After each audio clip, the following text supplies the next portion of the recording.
ஆனந்த கோயிலின் பாட்டு தினம் எங்களின் வீட்டுக்குள்ளே, பூக்களில் நனையும் காற்று தினம் எங்களின் தோட்டத்திலே.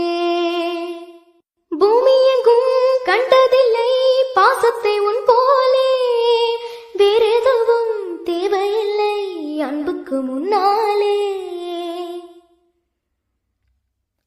நெஞ்சுக்குள்ளே பூமலரும் வீட்டுக்குள் வந்தாலே, நிம்மதியில் கண் வளரும் பாட்டுக்கள் தந்தாலே. இந்த சொந்தங்கள் போதுமே எங்கள் இன்பங்கள் கூடுமே. ஆனந்த கோயிலின் பாட்டு தினம் எங்களின் வீட்டுக்குள்ளே, பூக்களில் நனையும் காற்று தினம் எங்களின் தோட்டத்திலே.